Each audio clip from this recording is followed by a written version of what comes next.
But I just want you guys to know I'm going to find out who the real Joe Barone is. I'm still looking for him. I'm still the funny guy. I'm still the singer. Well, when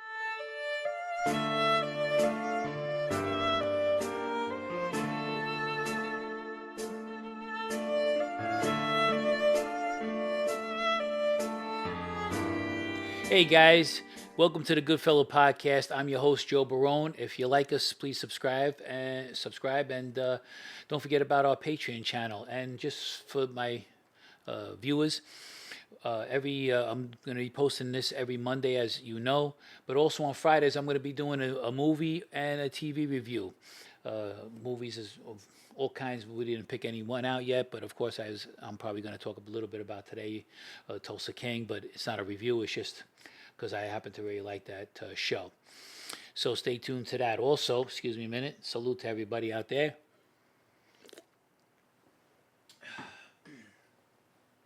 I want to talk about what I had last week. It seems like I'm getting in touch with people from the past. Well, I did get in touch with a guy I never thought I would be speaking to again. His name is Benny DeZenzo from New Rochelle. Benny and I know each other for many, many, many years. There's a lot of talk about Benny in the town. Some people like him, some people don't. He is a legitimate tough guy on his own man, doesn't take shit from nobody. What surprised me is when I was out there in the world, what surprised me was he was one of the best cooks I've ever had. I've been in the most fancy restaurants and everything like this, and he had given me some venison meat where he was cooking, and he said to try it, and I was like, everybody tells me the same thing. Theirs is the best. Well, let me tell you something. His was the best, and I'm not saying that because of any other reason. Because it was the best. Just like he made penny vodka in the vodka sauce. I mean, this guy could have cooked for a restaurant professional. That's how good it was. He also he also did a barbell, pressed me up over his head like this, and because he's pretty strong. But we laughed about that. But he had made a comment about me, and I did talk to him on the phone about it. And let me tell you something. He didn't attack me. I was very, very impressed by the things he said to me. I'm going to explain some of the things that he said to me, which made a lot of sense, and that's why I want to bring it to his attention, because he is from New Rochelle. And the reason why I gave you that little bit of a background story is for some people who don't know him. And I tell you the truth, I didn't even know him as good because he talked to me like I was a very, very close friend to him, almost like a brother. I made a decision a long time ago to work with the feds to find out who killed my father. Now, I asked a question last week about what would anybody else do if they were in my shoes. And I think what I did was right at that time too, and I'm sorry I never found out about my father. Maybe I shouldn't have worked with the feds as long as I did either, because they never really found out who killed my father either. Or maybe they did and they never told me. I don't know. But what the real problem is my friends. See, my friends knew me as Joe Barone. I was funny. They liked me since we grew up. We were all friends together, and they knew me a certain way. Then I became this pretend gangster because I wasn't a gangster. I wasn't a real gangster. I wasn't a member. I was supposed to be made. Of course, I explained that before. But I should have been like truthful with my friends. And some of the friends who ever talked to me about something, because I was putting on this persona about being a gangster, I should have just still told them, no, don't talk to me about that. Don't get involved with me, or I don't do that. I like to leave friends different from my life in that world. I should have said anything, but I entertained it, like with my friend Tony Poo. Tony Poo, may he rest in peace, was my co-defendant on my second bid. A lot of people don't know it. He had asked me one time to get rid of somebody else back in the days, early in the 90s when I first came home. Of course, that never happened because I wasn't going to do it, and I don't think Tony believed it, that he really wanted it done either. But, he was a type of dude that people gravitate to you when they think you're a gangster or whatever it is for some odd reason. They thought they could talk to me like that. I should have said to him, no, I don't do that, or, like I said, don't do it as a friend. Because I'm the only guy who knew what I was doing. Years later came by, I got, he came to approach me again about the guy Doug Agacento, and I should have told him no back then again too, but I got jammed up. I used the guy to go up there and look at the place, took a little video of it, and I came back and told him it couldn't be done. Well, months later, this guy takes a pinch, and he knew Tony too because I brought him to the store where he was at, and he ratted on me and Tony as well. Okay, now in my case, I could have went against Tony. The FBI told me that if I testify against Tony, they'll let me go, and that would be the end of it, which I didn't do. I went all the way to trial. Well, with that being said, this is my fault about Tony. If I didn't pretend to be a wise guy, which I had no choice, I had to pretend to be who I was, whether I was in public or even alone sometimes, because the people who I was hanging around with would have killed me if they thought I was nothing that I wasn't claiming to be. I wasn't like the biggest tough guy out there. Did I have some fights and protect myself or fought with friends who needed me or whatever? Sure, of course. But it wasn't that I was a gangster. I just did what I had to do. So a lot of my friends who I hurt don't really know who I am, like Raymond Barreras, Lenny Monteleone. They knew me when I was a kid. We all grew up together. And so I actually hurt them by doing what I did, by pretending who I have to be. I mean, you got to remember, 18 years, I can't even believe it sometimes when I say it. I should have got out. I didn't even know I could walk away. I should have got out and say, listen, you guys didn't find out anything about my father and walked away. But when you're caught up in that lifestyle, when you're caught up with the wise guys, when you're caught up with it was hard to find out who you were. Sometimes I don't even know who I am. Well, who's the real Joe Barone? And I'm trying to find out who I am now because I was in school, I was the class clown. I had a lot of fun. Benny gave me a really great compliment. Said I was, he had respect for me, and like that. We never had no business dealings together or anything like that. But I was funny. He knew when he walked into a restaurant and I was there, he knew he was going to have a good time. I was going to get up and sing. He said, I dressed nice. I handled myself well. I was a gentleman, just like he was a gentleman to me. I mean, he could have told me right now, Joe, I see you, whatever. I don't want to bother with you or anything like that. I mean, he could have did anything, said anything, yet he treated me really good. And I tell you the truth, he really, he really surprised me. And I was very impressed and very thankful for what he said to me because he also brought something to my attention that I think maybe was a mental block in my head. Listen, I miss my friends. He asked me a good question. He says, would you want to do what you did or be with your friends? I mean, let's face it, I miss my friends. I miss the guys I've been talking to. I miss everybody. My friend Charlie Bonanno, who reached out to me, and I also still have his book. You guys, I got from crime to Christ. I miss them. I miss the good times I had. I did things when I made that decision. I'm not trying to make any excuses. I'm not a victim. I did it to myself. I made a decision. But like here, my friend Pete Savinello, okay, Pazzi, everybody called him. I can't be mad at Pazzi. I can't be mad at him. I created him. He had me behind him. He knew nothing could happen to him because I was behind him. Whether it be either he's, if I could have got him out of a federal situation or a police situation, or he knew I would protect him. I went to plenty of, fights in the street with him and protected him. He was supposed to be able to handle himself. I can't protect him if he can't fight his own battles. He has to do at least have a fight. But I created the guy. How could I be mad at Pete for doing what he did to me to protect himself? I mean, out of everybody I shouldn't have told anybody that I was working undercover, but I told him.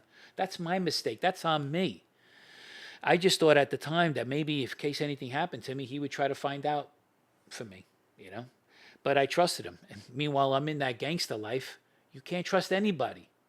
So I can't blame Pete. I can't blame people who wants to be my friend or not be my friend. I can't judge anybody out there. That's not right. So, Pete, I'm not mad at you. You did what you did, so be it. I'm not mad at you, like I tried to say last week. Look, there's the TV show The Tulsa King, and they didn't kill the guy's father, but he blames himself for setting his father up. If you guys watched it, about the car blowing up that he gave to his dad. Well, what does he do? Instead of talking things over the right way with, and in that kind of life, you have to use your head a little bit. You can't just react on certain things. I mean, in the street, if something happens, you got to fight right away. You have no choice sometimes. But he should have planned that out a little bit better. Now, he got shot at. He shoots a guy, probably killed him, and now there's going to be problems over there. And and this Tulsa King is like almost like, to me, like a real life story. That's why I really like it. And I think Sylvester Stallone does an excellent job in it. But that's going to be later on for a movie review later on. But there was a lot of emotions I had there. And of course, I liked what I was doing in a lot of ways. I liked hanging around the wise guys. I liked going to the nice restaurants. I liked dressing up nice. I liked making money. I got caught up in it. And I'm not blaming anybody out there. I'm blaming myself. I'm not going to apologize for what I did. I just feel bad. I didn't want to hurt any of my friends. That's all that matters. And I know I don't know what Raymond's thinking about me now after all the things we've done together, all the places we went to eat, the girls, the fights, the happy times. I don't know what he's thinking.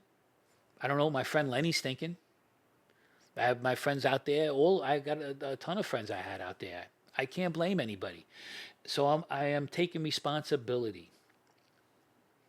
And I think that's why when I was going to get killed by the wise guys, I think that's another reason why I didn't care if I got killed, because I wasn't happy for 18 years.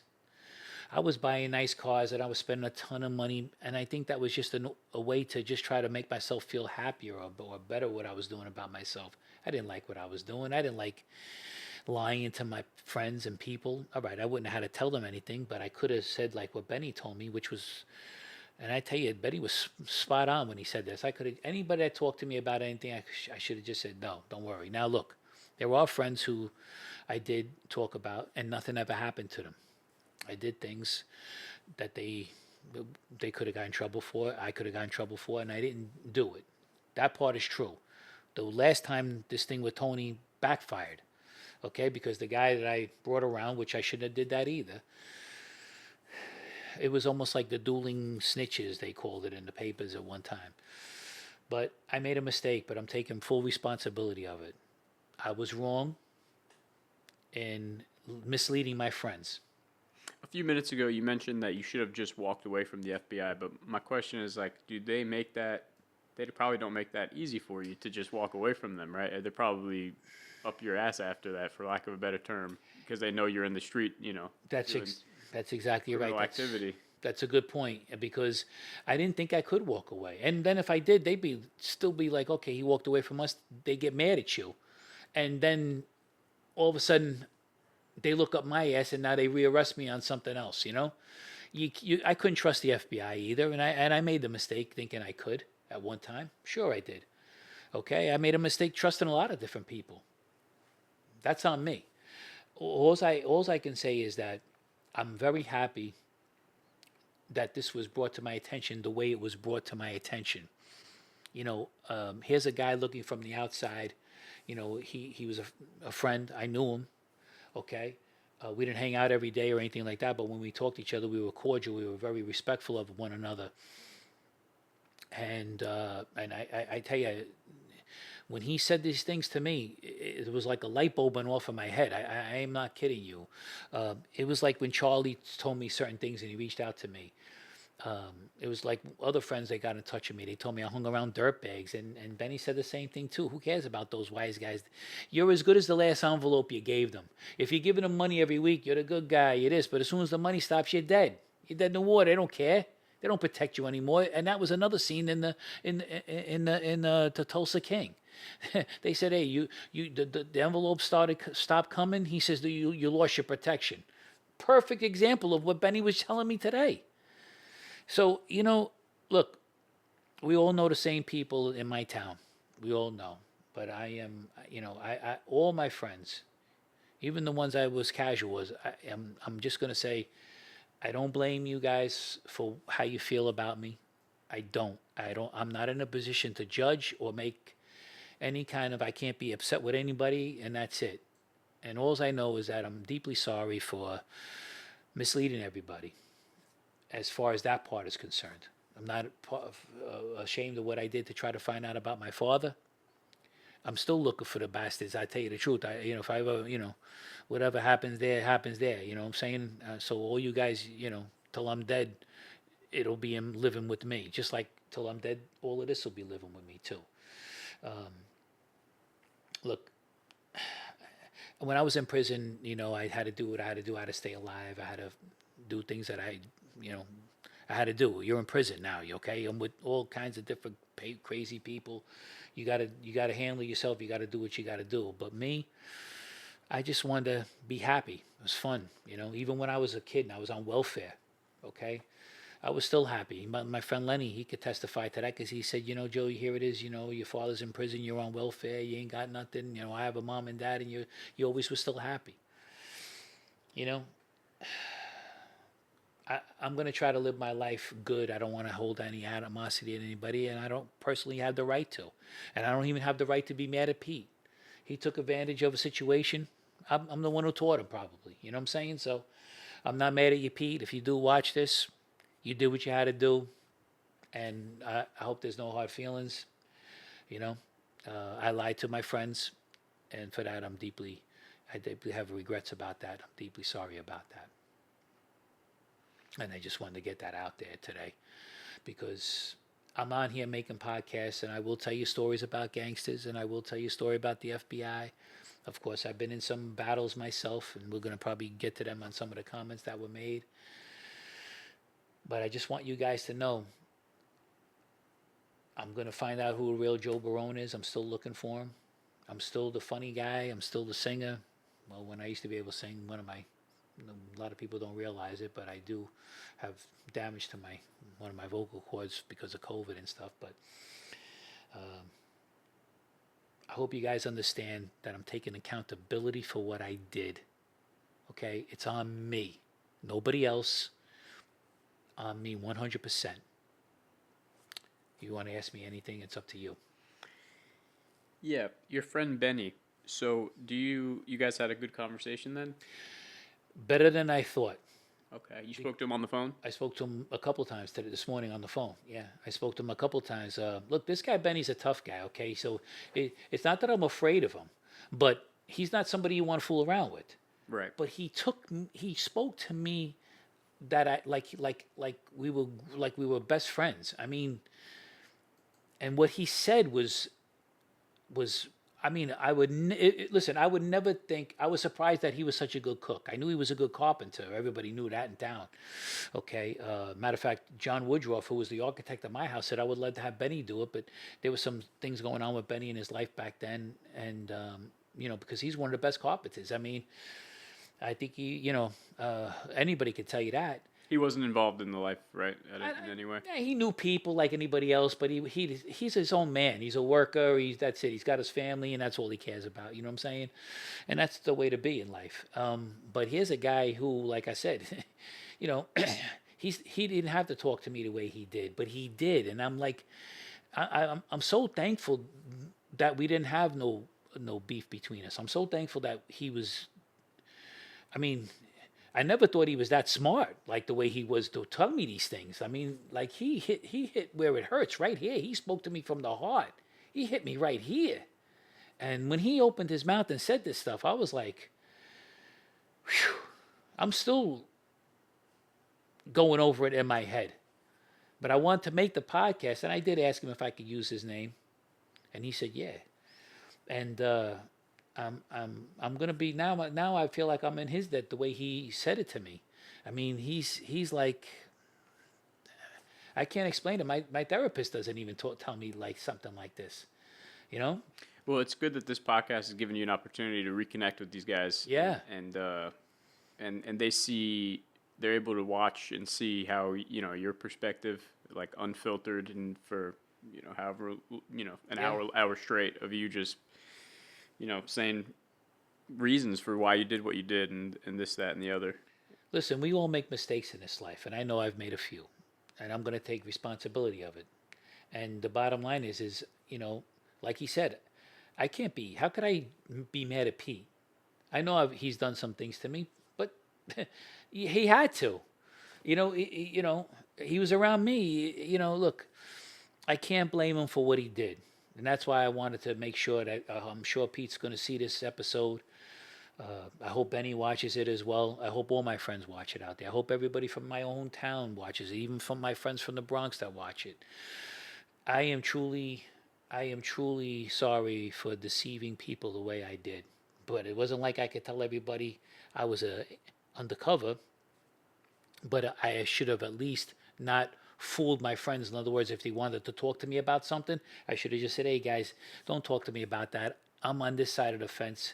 You guys are on the other side. Stay where you are, or don't talk to me about that. Appreciate it, but that's not me. Who I can't do that for you, or something. I could have just avoided it." Right, but you felt like you still had to play into the character, even with those that were so close to you like that. But That's right. really, you really did though. You really did have to play into. In a lot of ways, I did, and It's something you're I friends did. with them today, but then 6 months down the line, something happens. You might not necessarily be as friendly with that person, and then they know that you're an informant. Well, I couldn't tell them that. You know? That's for sure. Hell yeah. But Yeah. I should have just said, "Hey guys, you don't want to go there."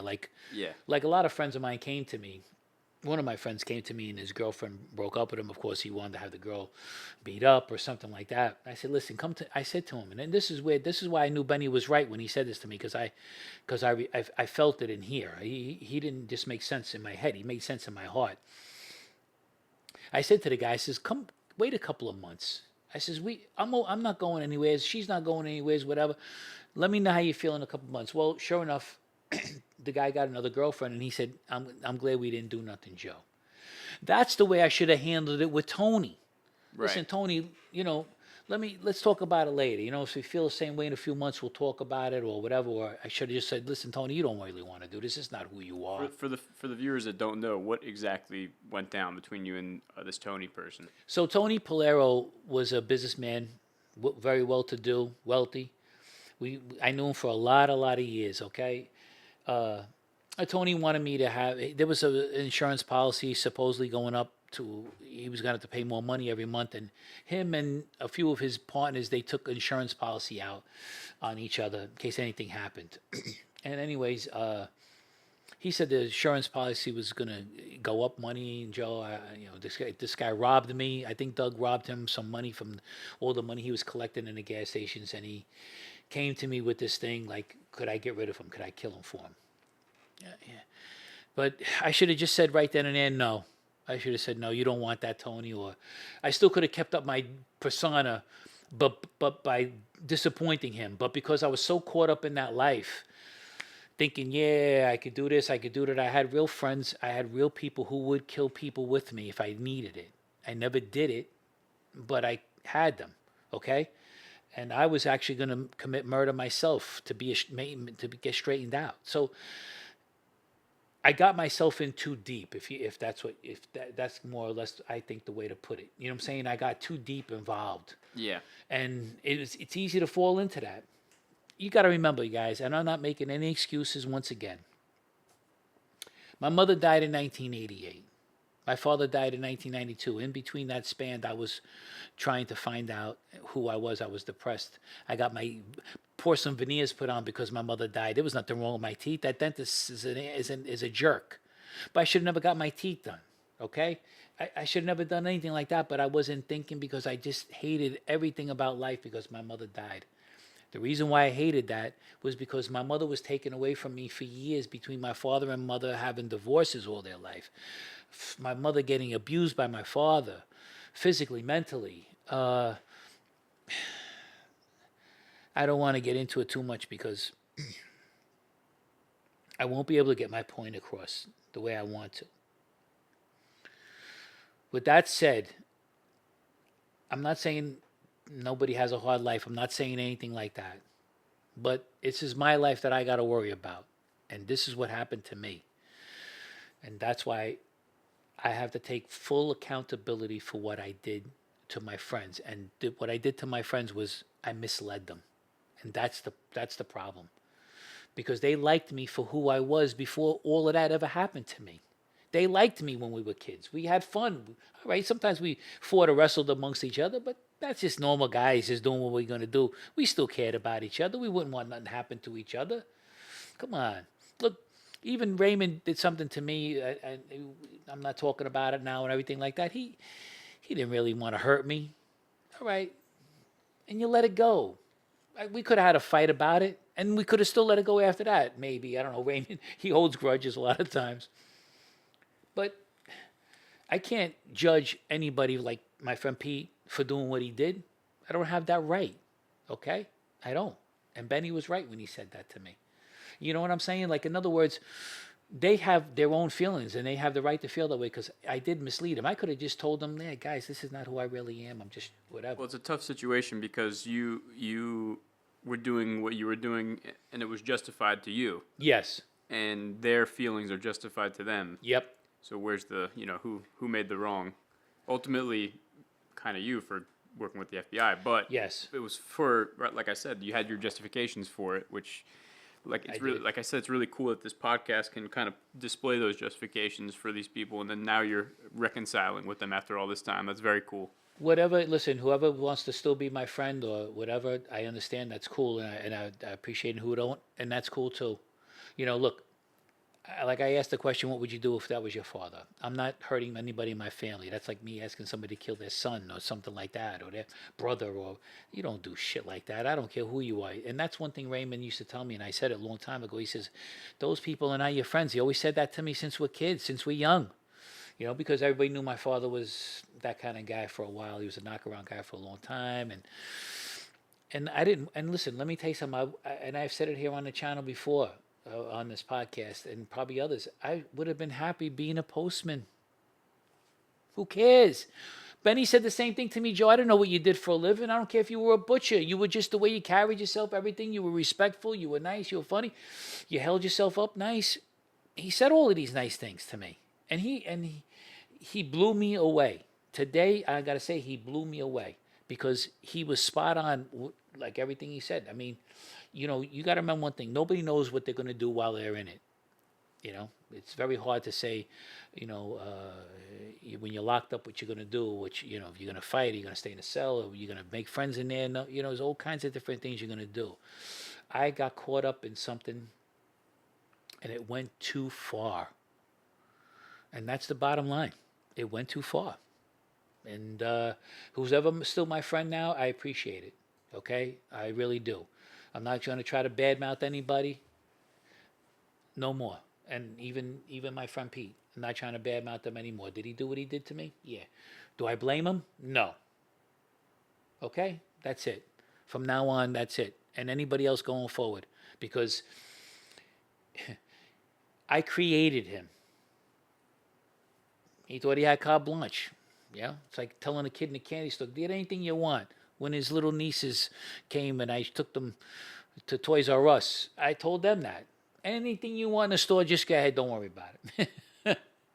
I just, they were good kids, And so the same thing with Pete.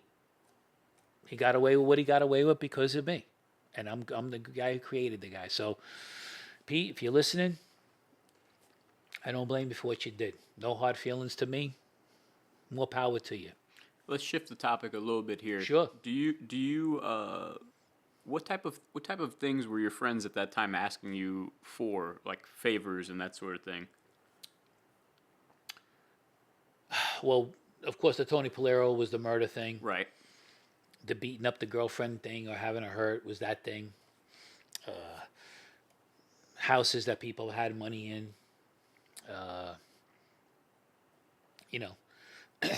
All kinds of girls wanting their boyfriends or husbands beat up. There was a lot of different things like that. Did you ever loan shark to any of your, did anybody ever come ask you for money or anything? None of my friends did. No, not really. No, because they, I think they were pretty good. A lot of my friends were pretty good like that.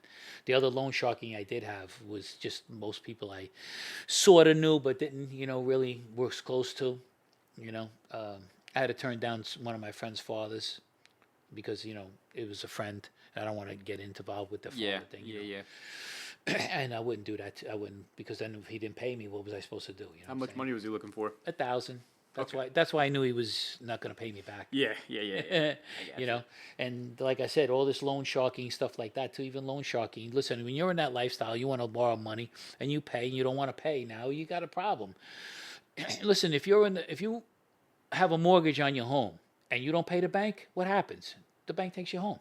Yeah, something that people don't realize about like mafia loan sharking and stuff though is that like if you need money, you go get a loan. Now, if you're in a situation where you committed crimes or you have a terrible credit score or Yeah. whatever the case may be, then that's when you would go to somebody like you That's right. or whoever else. But so when these people didn't pay or didn't have the money, and then the mob showed up at their door and Now they don't like smashed it their now. headlights in or Yeah, whatever. that's what I'm trying to say. Then It's like you already messed up though. You were already messing up in life to get to that point where you need to go to the mob and not just like a bank or something, or even like a title loan, right? There's so many different ways to get a loan. you need to. It's like this. It's like and Benny said something to me today was really good too, because it's the truth. If you didn't fuck him over, he didn't bother you. He didn't have no problem with you. But if you fucked him over, you had problems. Right. Same thing with me too. If you didn't have a problem with me, why am I gonna have a problem with you? If I don't like you or something, just for whatever reason, I won't talk to you then. I don't bother with you. I don't hang out with you. But the bottom line is that's the truth. You come to the wise guys for the money. You know you're getting in bed with these people. What are you going to do? Yeah. So, so look, even with me, that's why I started doing the thing what Frankie Salerno told me. He says, listen, we don't have to beat up anybody anymore. Do like the banks do. That's why I Right. can never understand the government. All right, some things was violence and they don't want that. I get that to a certain degree too. But that's why you loan somebody X amount of dollars, you put something up for collateral. You put something up that's going to be worth more than that. Right. And it's just a business transaction. Okay? Now, like I said, if you don't pay the mortgage, the bank comes, takes your house. What are you going to do then? You're going to go in the street, right? Where are you going to go unless you knew somebody that's going to take you in their house? So, listen, I can understand a lot of the laws, but then again, I don't, Like, look, listen, before, like I was saying too, the FBI is the one who screwed me over. They never had to expose me. They never had to arrest me. Nobody was going to get killed. This guy, Doug Agasento, was never going to get killed. The guy before that Tony asked me to do, he was never going to get killed. But I still have to take responsibility because I'm the one who should have never made him think that I was that kind of guy Right. to approach me. And that's what he would do. And then it would have never happened.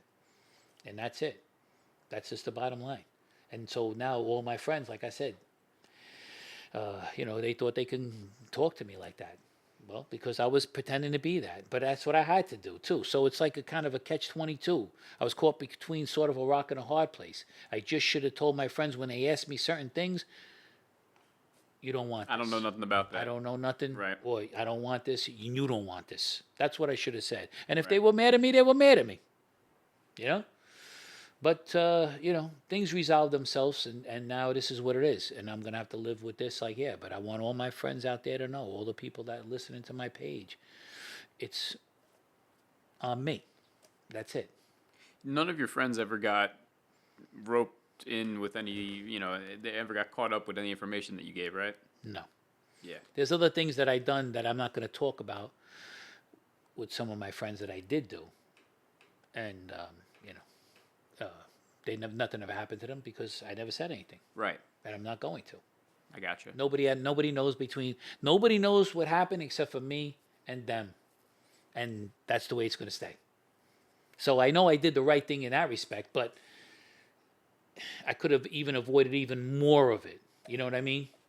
Yeah, but you thought you got too far in and you thought that that had to extend into other areas of your life, like family and friends as well. That's right.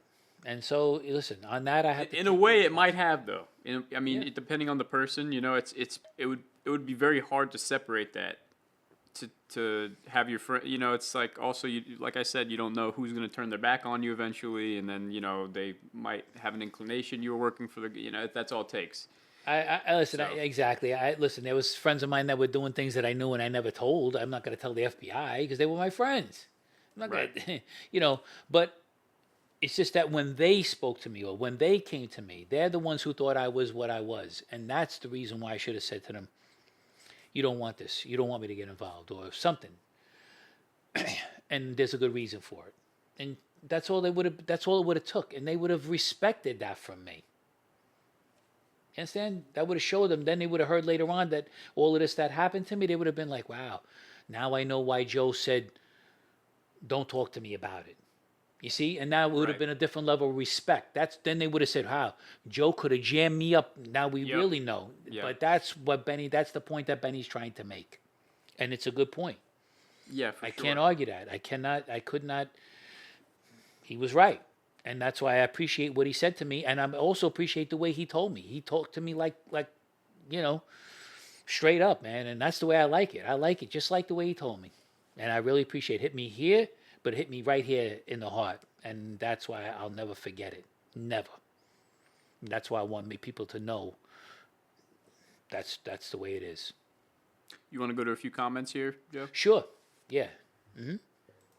Thanks, guys, for that. And thanks again, Benny. Appreciate you bringing that to my attention. Alrighty, so we didn't have that many comments on last video. James Gill, this is your friend Jimmy or James from, you went to prison with him in Michigan? Yes, the one who made the last comment? Yes. Yeah. He said, sorry for blowing the comments up, but I also remembered this time in the TV room. We were watching Bronx Tale, and there was a loud, rude Crip from California. They called him L.A. He looked like Lennox Lewis, and Joe called him over and told him with his boys. He said, I'm from the Bronx, and shit goes down like that. What do you want to do about it? You could hear a damn pin drop in the room. Everybody else kissed his ass after that. They were all, yes, Joe, sorry, Joe. It was hysterical. I had your back, but I can't lie and say I wasn't a little nervous. And thought we were going to war. Joe is damn good people. Thanks, Jim. I remember that incident on that particular thing on that one.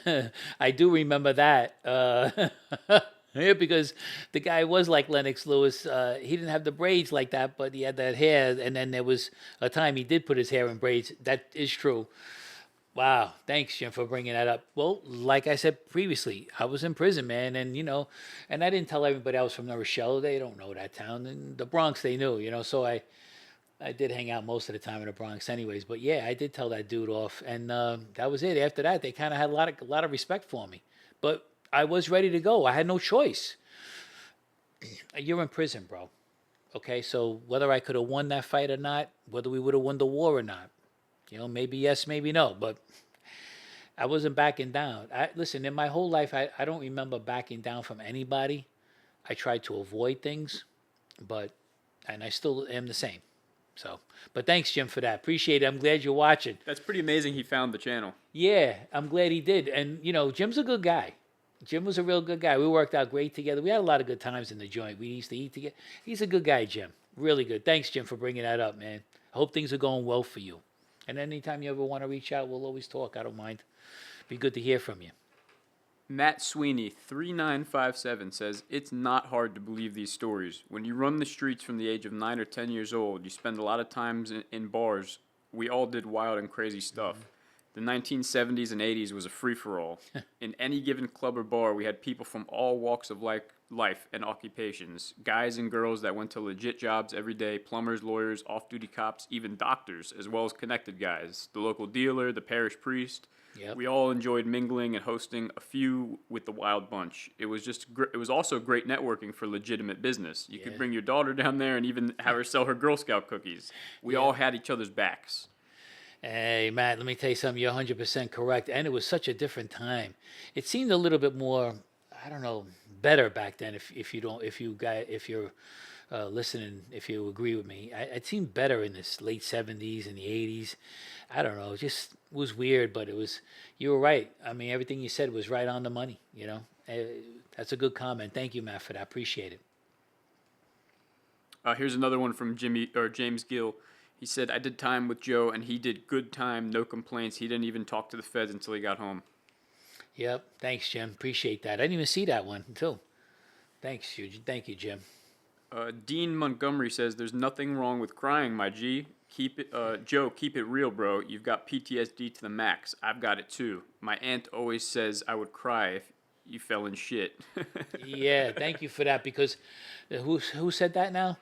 Dean Montgomery. Dean, thank you, Dean Montgomery. I appreciate that. It's, listen, even Benny took me back when it was this topic I was talking about today. I was like choked up the way the stuff he was saying to me because it's real. I don't want to hurt my friends. I grew up with them, you know, and I do cry watching sometimes some TV commercial. There was a part in I was watching the Blacklist with Raymond Reddington. There was a part in there. I was crying last night. So yeah, I appreciate that because that PTSD, man. You know, when you're locked up for 15 months in the box, I know guys have done longer. You know, guys maybe never gonna get out, but more power to them. All I know is it affected me, and you know, I'm still dealing with it. But thank you for that. I really appreciate that understanding. You know. That was the last like kind of longer comment. We got Tony, who's the agent who was in contact with Gene, who I was telling you about. Oh yeah. He says, "Looking good, Joe. Salute." Hey, thank you. Appreciate it. Appreciate that. Yep. I'm trying, man. I'm trying. Sophia says, "Hey Joe, Fonzie, 40 years ago, Pat's friend Stevie." Fonzie, 40 years ago, Pat's friend Stevie. Yeah. Well, I knew a Fonzie. You know, young Pat's guy. friend Stevie. Pat's friend Stevie. Yeah, it's a little hard to remember. There's a couple of Pats, though. Is the yeah, but yeah, thank you for that. I appreciate it. Listen, sign in, come in, tell us whatever you want to tell us. But I appreciate that. That's a long time ago, 40 years. Matt Sweeney says, "I'm with you, Joe. You kill my father, we got a date with destiny." Thank you, Matt. That's right. Let me tell you something. I can't explain enough on here, but I think most people will get the gist. I'll say it like this: I don't exactly know about what might have happened 100%, but I can take a good guess. But yeah, you're 100% right. Let me tell you something. That life comes first. No, your family comes first.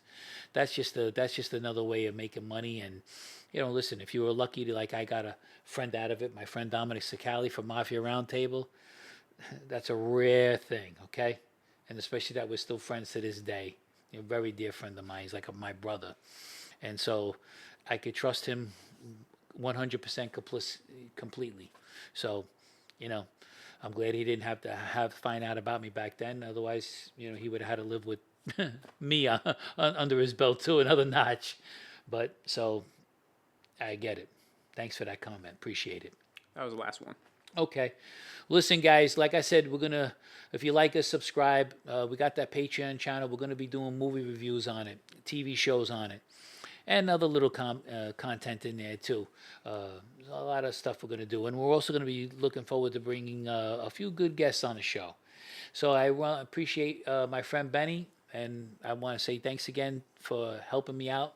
I also want to say to all my friends out there who still like me and who don't, either way, it's okay, all right? But like I said, if you like me, subscribe. We got the Patreon. Until then, I'll see you guys hopefully maybe this Friday with the movie reviews. You guys take care.